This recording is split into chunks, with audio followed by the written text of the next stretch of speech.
I want to start just quickly. I'm so happy to be here today.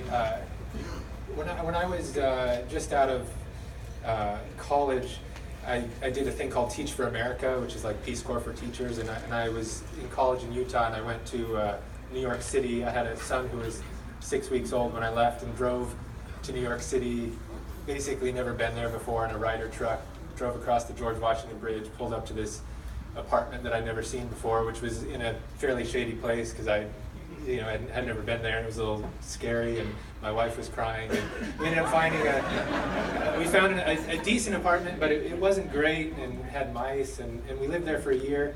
And then I heard about, I was a teacher on a teacher's salary, in New York, struggling. Heard about this subsidized housing thing, opportunity, and my wife went and applied for it, and we happened to qualify. Our income was low enough, and we went all of a sudden into this amazing building. It had been rehabbed. It was on just off of Amsterdam in Washington Heights in New York City, and it changed our lives for that second year that I was in New York. I mean, it was clean and new, and the appliances were new, and the floor was wood floors, brand new, and my son could crawl around on them, and we didn't fear for that. And our rent was pegged at 30% of my income, so it was actually about $200 or $300 lower than I was paying the year before. So a much better place, much more affordable, and it transformed my experience. It allowed me to concentrate a lot more on the students I was trying to teach, for example. It allowed me to spend less time worried about. So I tell you that story because when I look at this place, it reminds me of that time, and I'm so happy for the people that will have that experience and live here. I'm sorry to get emotional. It's Monday.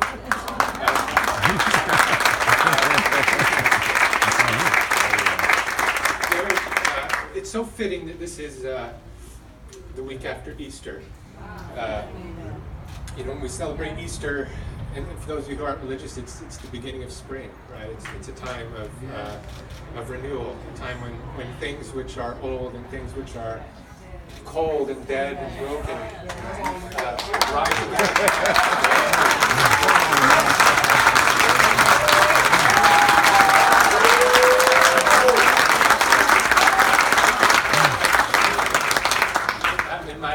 I'm Christian, but in my church it's so much more subdued and quiet. Every time I come to Shield of Faith, I'm like,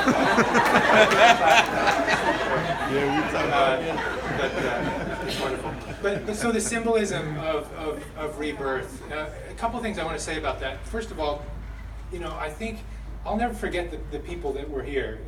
The site that was here was not good. I mean, it was horrible in many ways, and we went through a lot. I don't want to say too much about that because this is a happy day, but we fixed some things, and we set those people on their way in a just and caring way, and that was really important to us.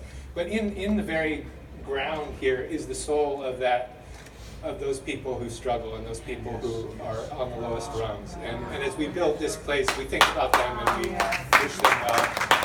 And we do this for them and for the future of all people who struggle at the lowest end. Just like when someone is resurrected, there's new birth, but the soul remains the same, right? So, and the other thing I want to say that I love metaphors, and so as we're talking about the resurrection, we have this Tri-City component here, just like Christ rose with healing in his wings. We're going to have healing in many ways happening.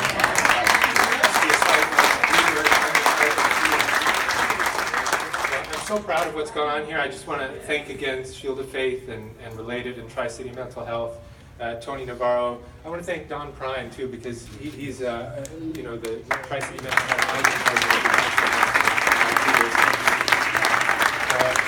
Jason Scott and Pastor Alexander and his wife Saki Middleton and many others who've made this possible. I'm so proud of this. It's an election year for me. If I fail to be reelected, which could always happen, I'll always have Parkside Apartments.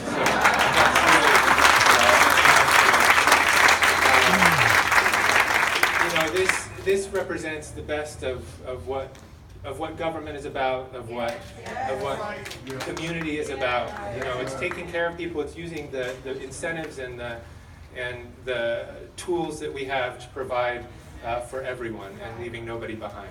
So I leave those thoughts with you, and thank you very much. With this, I'm going to introduce Paula Lance, who's already been said has been integral in getting this done. I really look up to her. She serves the city in you know, in incredible ways and for such a long time. So please welcome Paula Lance.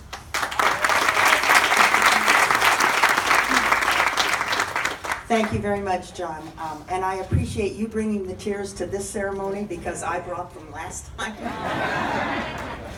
As I remembered the people that had lived here and the conditions that they lived under, and how wonderful it is to be able to celebrate the conclusion of that part and the beginning of the new parts of so many lives. I am chairperson of Tri-City Mental Health. I'm also a city council member. And those of us who are elected wear a number of hats. I'm also